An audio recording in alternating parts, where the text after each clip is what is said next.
Hello YouTube, my name is rhianaB. Welcome back to my Shadowhunter review reaction series, and tonight we will be discussing 317 Heavenly Fire. So I'm a little emotional. This episode took me on a bit of a whirlwind, in a whirlwind that I wasn't expecting. Whereas I knew kind of sort of what last episode was going to be, this one I really had no idea. And we'll get to what really upset me at the very end, but I may get a little emotional in this video, especially toward the end. And also, how I want this to set up is that I'm going to be doing all of my sit-down reactions to sneak peeks. Those are going to be first, since all the sneak peeks were in like the first 15 minutes of the episode tonight. And then I do have some live reaction that I'll have toward the end. I'll always have those time codes in the description, so check those out. But let's go ahead and get on to the video. So first off, we actually have a sneak peek. That's the first thing we're going over today, and oddly enough, it's going to be a Malec clip, and I'm going to look at this very differently now that I know how the episode ended. So let's go ahead and put our headphones in, and let's watch the clip. Happy Malec times. Let's all remember happy Malec times. 2 bedrooms, an absolute must. Spacious closets, required. You can just see it in Alec's face. He's so ready to propose. Yeah, that sounds great. He's planning everything in his head. It's like Rolodex. What? No. On the contrary, everything is perfect now that you're back to your old self. Well, let's not get carried away. I just mean now that you're healthy. So I was thinking we could have dinner tonight on the balcony. View of the city. The head chef can prepare something special. Oh, how romantic. May I ask what the occasion is? There's no occasion. I love Alec being romantic. But I can't do something nice with my boyfriend? Of course you can. I am one lucky man. Not as lucky as I am. Oh. Okay, we'll see you tonight at 8 o'clock. Chicas! I'll be there with bells on.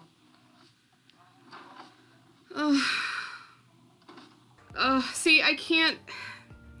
I remember when I first saw that sneak peek, I was so happy because obviously we all know that how last episode ended. Alec wanted to propose to Magnus with the family, with the Lightwood ring, and I was so happy because you could see it on his face. Like, he's nervous, but he's happy, he's excited, he wants to surprise Magnus in the best way possible, and then it kind of just goes in a completely different direction. But I'm getting ahead of myself.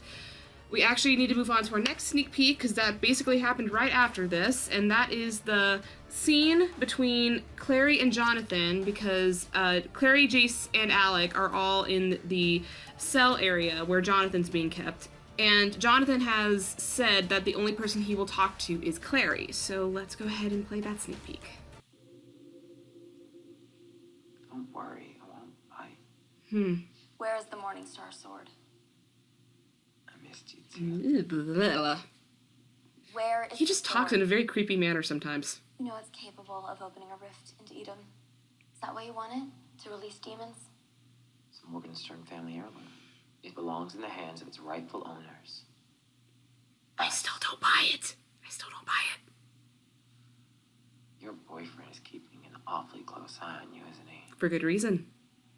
Do you think he feels guilty about leaving you alone at the ice? See, he just flips on a dime like You're that. trapped, Jonathan. So if you're not going to answer my questions, we're done. Have fun in the guard. Why is he... Wait. He's leaning toward her? That's a little odd. I'll tell you everything you want to know. If you just stay here a little longer. Okay, well, what that ends up leading to is the first flashback to Jonathan's experience in Edom. So the first flashback is when Jonathan's been there for quite some time, and he learns about Clary through Lilith, because there was a demon, and I don't remember what episode this was, so someone in the comments let me know. The first time we saw Clary use her creating runes ability, and the one that like shoots light out of her hand, forgot what episode that was. I know she was in a cell and she was locked with that said demon. Well, that said demon was sent back to Edom, and that whole leads to Lilith explaining Clary to Jonathan, and he gets hope that, hey, I have family. There's family out there who may want me, who might save me. And then Lilith's basically like, your sister is an enemy, that sibling love is weak, which is kind of ironic because we have the complete opposite of that, especially when you look at Jace, Alec, and Izzy.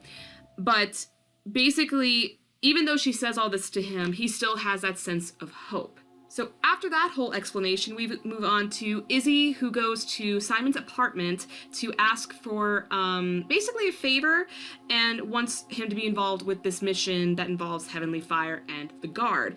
And also, sorry, we did notice, Izzy, we did notice that little, like, glancing up and down. You were checking Simon out, because he was shirtless in the scene. You were checking out Simon. You were checking out Simon. Don't try to hide it. He's a good-looking guy.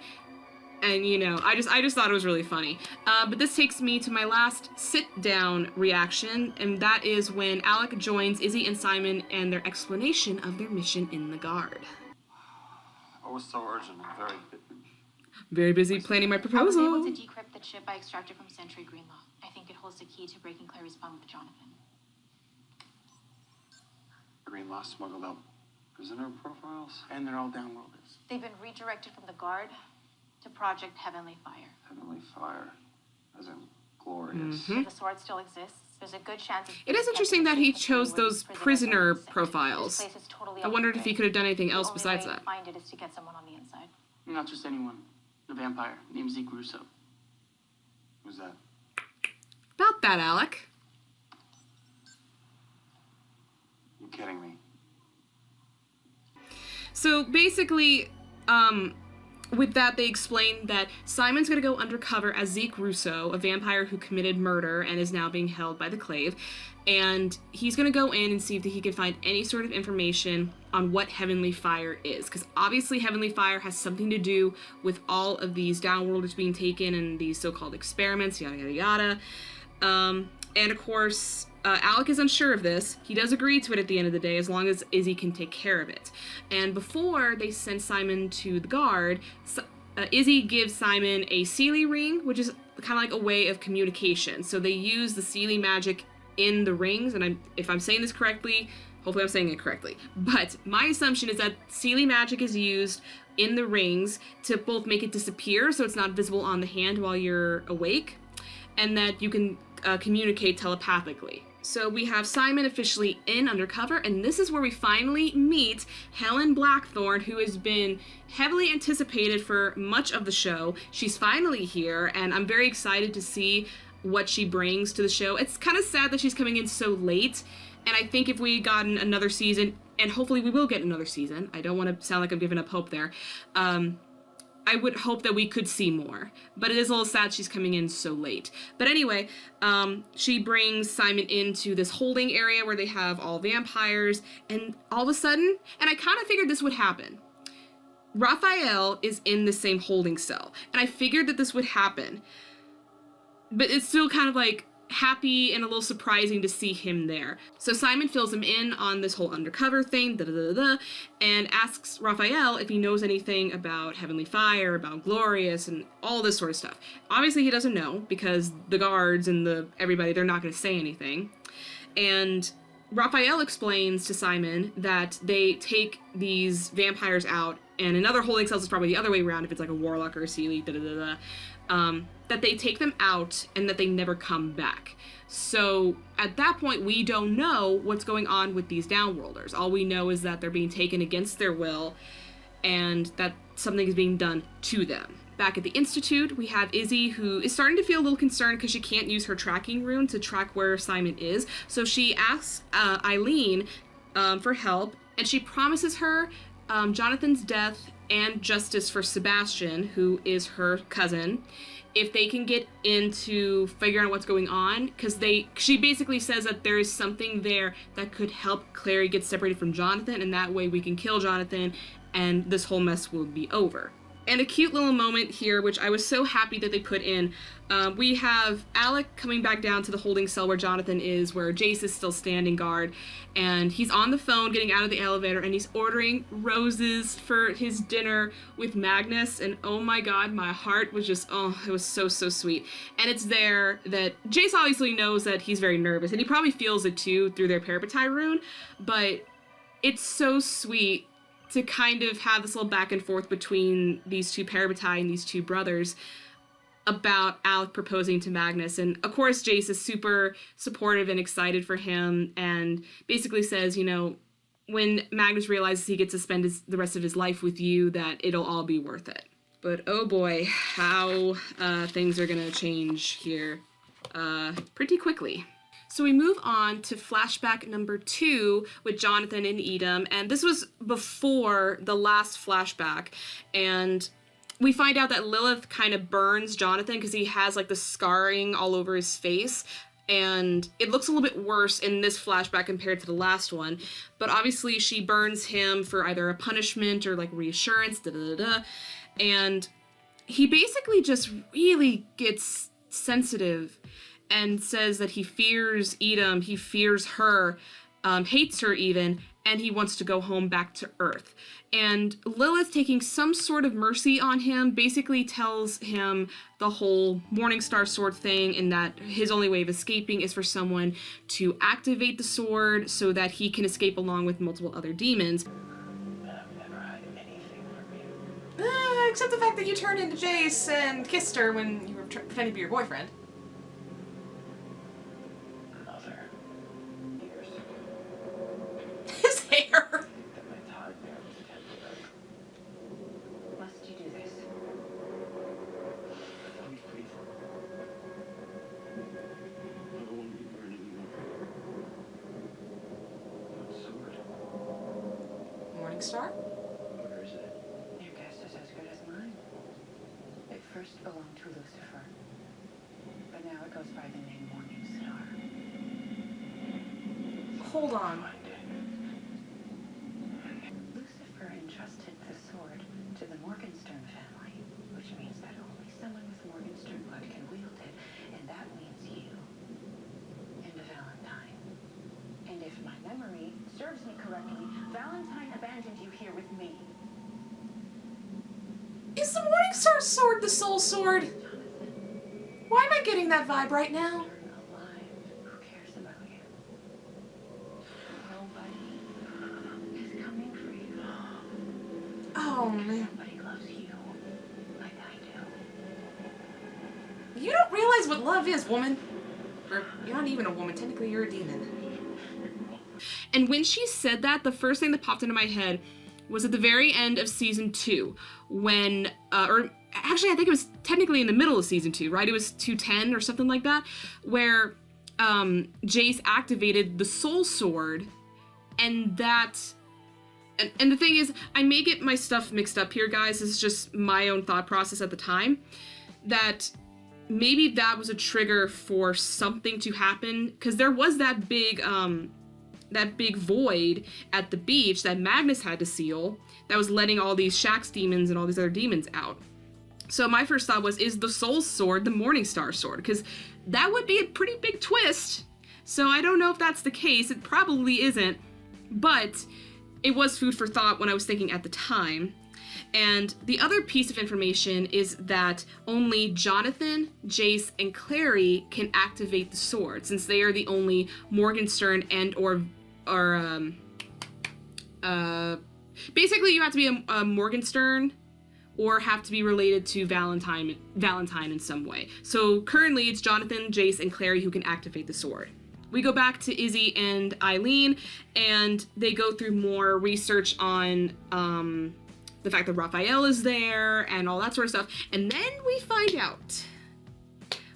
out that Heavenly Fire was created by none other than Victor Aldertree. Somehow, the son of a bitch is back in the show. Why is he back? Oh god, like I was not happy. I was not happy that he's back and that he's causing more problems. Like I needed another person in the show to like really get at my nerves. At first it was Heidi, then it was Lorenzo, and now Aldertree. I can only handle so much of this. We already have Jonathan, we already have Lilith. It's just, duh. And speaking of Heavenly Fire, we're back in the holding cell. Raphael gets taken, but Simon tries to offer himself up, and in the process he gets knocked out, and Raphael goes to wherever they send the other Downworlders to. And in doing this, Simon gets taken out of the holding cell by Helen and talks to her, and she finds the ring because the one thing that Izzy said was that he needed to be awake and conscious. He can't be sleeping or knocked out, or the ring will become visible on his hand again. So lo and behold, Helen finds it, and because Helen, and for those of you who aren't book readers, Helen is a half Seelie and half Shadowhunter. She's kind of like a hybrid type of a being. So she knows that this is a Seelie ring used for communication. So obviously she's on to Simon's case. Like, who are you? Who are you working with? And Simon actually sticks to his story pretty well. He holds his own ground. So I was pretty impressed by that. Speaking of Izzy, she ends up meeting Aldertree in Idris at some sort of Clave dining restaurant, fancy place, I don't know. Trying to get some information. And we haven't seen this side of Izzy in quite some time, because she used to be, back in season 1, she used to be very, like, flirtatious and usually went on those types of missions where she would be seductive and try to get information out of men. Happening here again. I kind of wish she didn't play it up so much. Like, the dress, like, that dress was very, very plunging. Very, very plunging. But we find out that she's just not there to get information herself. She's also there as a distraction because Eileen is actually looking into his office to find the truth about Heavenly Fire. Now, all the way back to the Institute, Clary goes running into her room and going through her sketchbooks, and Jace follows, and she explains that she has had this reoccurring nightmare about a boy who was trapped in some sort of a hell-like place in a castle that was being held by an evil queen.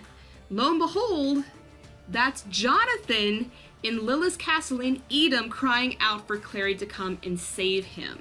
And that she explained that she was the princess, he was the prince, and that she was meant to go save him.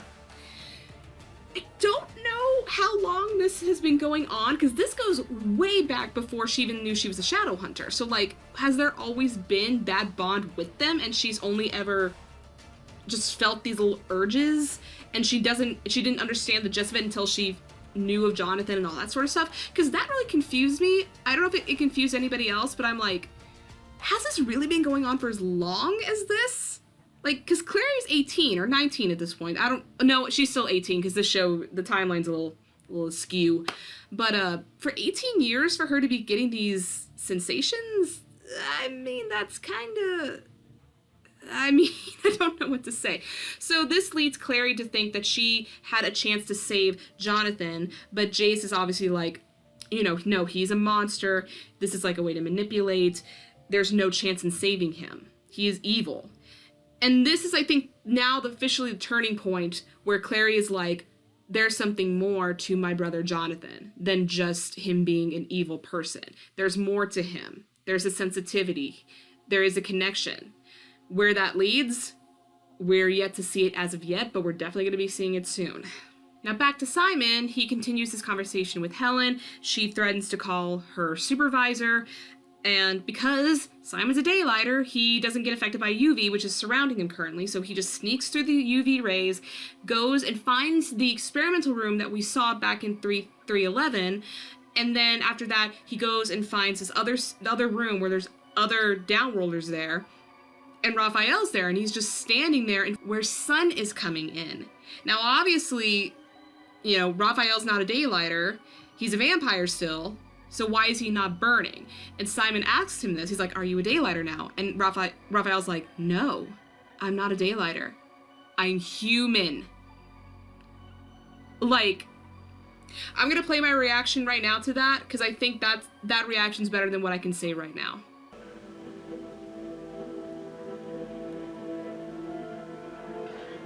What the hell's this place?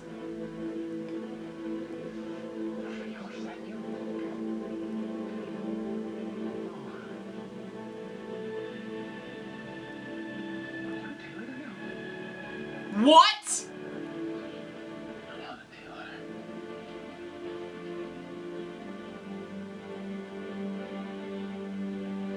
I'm human. What? What? Get what you love. Excuse me? So yeah, Heavenly Fire is experimenting on downworlders because they're turning them into mundanes. Like,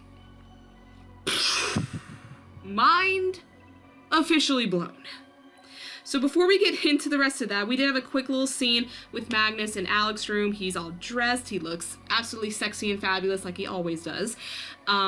He's having a couple drinks and all that sort of stuff. And then he finds a gray hair. And I think that gray hair triggered something in Magnus's mind. And his reaction to that we'll see later. But we did get that quick little clip. And then we're back to Helen calling Aldertree while he's still with Izzy, and Izzy's still trying to contact Simon because obviously he doesn't have the ring on anymore. He's a little concerned of why he's not answering her. Helen tells Aldertree about Zeke Russo, and obviously when she sends him his profile, he recognizes the picture, that it's Simon. He's very upset, turns back, Izzy's now gone. I think she's finally caught on, and she meets with Aileen. I keep going back on Eileen and Aileen. I apologize, everyone. But she basically explains that the Clave doesn't have the full Morningstar sword. Or sorry, they don't have the full Glorious. That they only have a fragment that they found. But they've been using that fragment to create a serum that has been being injected into these downworlders to make them mundanes. But his real plan is to put that serum into the water supply all around New York, so if any downworlder drinks it, this is all part of an experiment, they actually don't know if this would work, but if it did work, that would mean any downworlder in New York that drank from the water supply would basically become a mundane against their will. Or maybe they wanted it, but either way, it's not giving them the choice to do so. And that's a pretty big problem. So obviously Izzy is determined to make the stop, asks Aileen to go and get backup, and that she's gonna try to get Simon back, and all that sort of stuff. So back into the room with Simon and Raphael, we see that actually Iris, who just recently went back to the guard after trying to take Madsy away, she lost her magic, she's a mundane now, and she basically does this whole tiny little speech about how losing her magic is like losing her identity, and you know that she would rather face real fire, like burning alive, than actually have her magic taken away from her. I wonder if that was the writer's way of kind of putting it out there through another warlock's words what Magnus is going through right now, because I'll get to that later. I don't want to get to it right now. I keep talking about it, but that's basically a reflection on how Magnus is feeling. So Helen ends up finding them, but now she knows the truth because since she had the ring, she communicated to Izzy about what Aldertree's plan was. And because of that, she decides to help Simon and later Iris and Raphael to try to get this whole area destroyed, to stop Aldertree from doing this. And in doing so, Iris, as basically a distraction, but she ends up getting a sword right through her eyeball, so now Iris is officially dead. Not the way I expected her to go. But Simon and Helen and Raphael, they all basically fight back. Raphael's actually a pretty good fighter. Like, I don't know where he learned how to fight from, but he actually held his own pretty decently well. He called it his will to fight, but that was pretty impressive to get to see Raphael back into some action stuff. We haven't seen him do that in some time. While all this is going on, Izzy is confronted by Aldertree, and he basically has the audacity to ask her, you know, can you join me?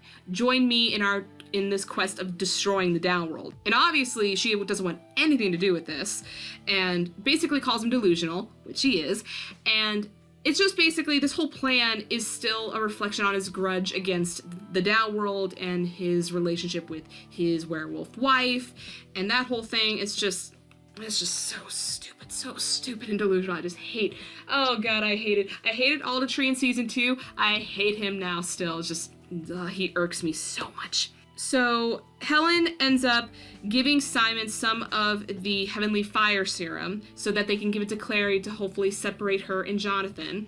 But she also sets off the self-destruct mechanism in the basement area where most of the serum is kept, except for these couple of little cases of them. So basically most of it is all gone, and as far as we're aware of, all the rest of Heavenly Fire is at the Institute now. But before we get to that part, Izzy basically kicks Alatree's ass, flips him on his back, and then he gets arrested thanks to Aileen coming in with backup. The son of a bitch has been taken down, and hopefully he won't cause any more problems. So I just this whole Heavenly Fire storyline just took a major left turn. So that's where that is. So toward the end of the episode, we have another new ship coming in, and one that is definitely a fan favorite from any of you who are book readers, and that is Aileen and Helen, because they are a big couple in the books from what I have read and gathered, and they're called Haleen.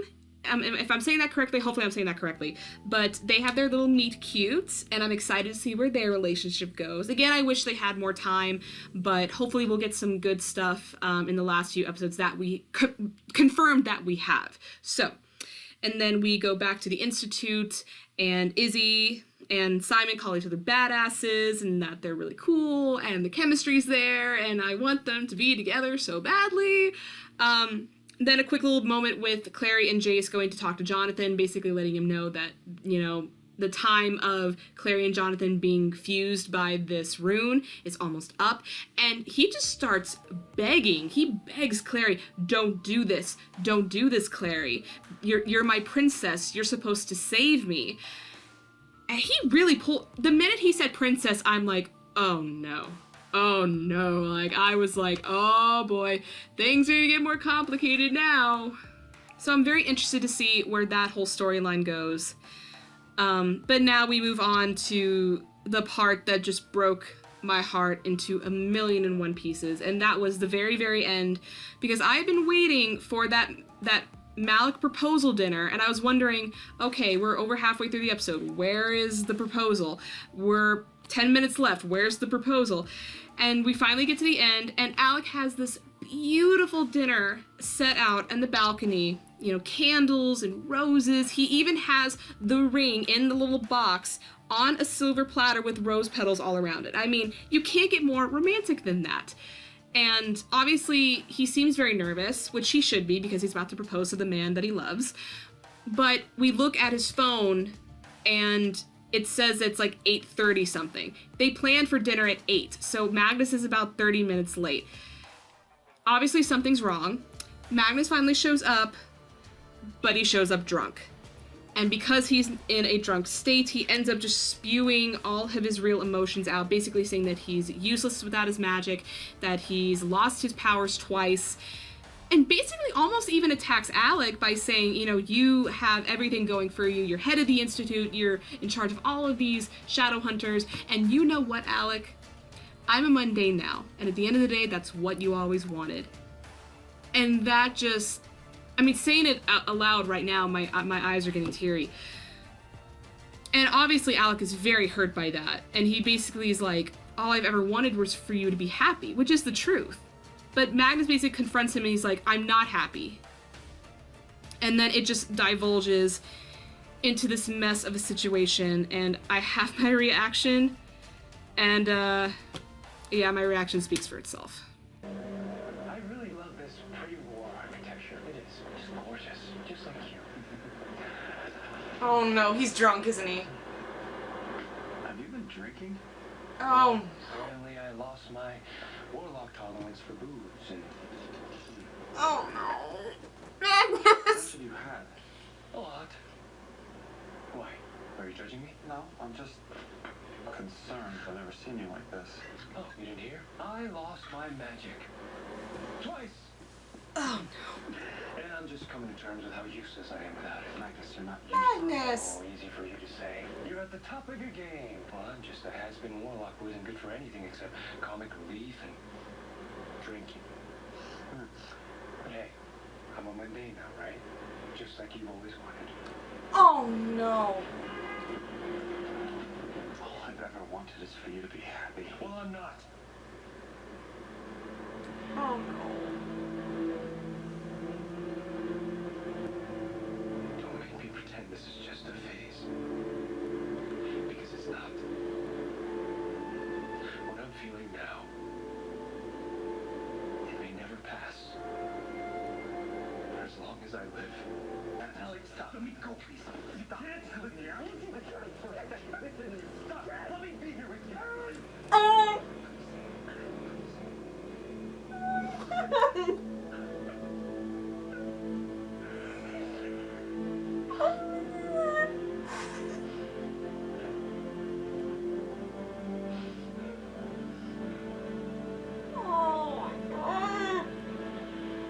I wasn't expecting to cry. I'm here to get Magnus his magic and his immortality back. On one condition. End your relationship. Is on it. Save his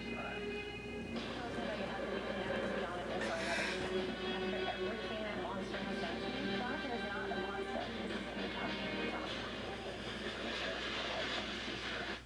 Join me. Watch Freeform.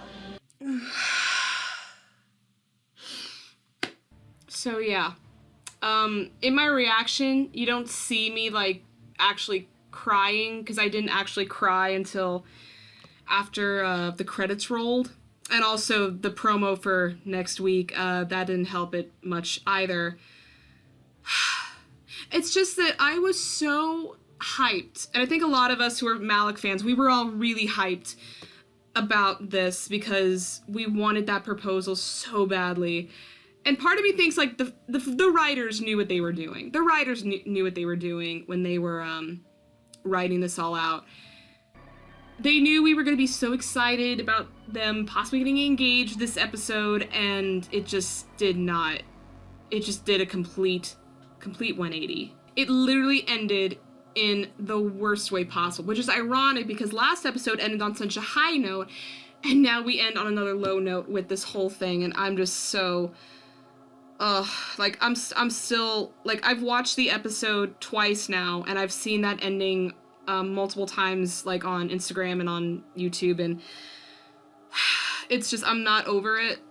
It's like, I'm not over it. It's just a lot, and I don't know how I'm gonna get through these last couple of episodes, because sadly, we only have about 3 episodes left before the big finale, and I'm concerned. I'm very concerned. It's just seeing Magnus cry, like full-blown cry, whereas last week it was Alec just like shedding a couple tears.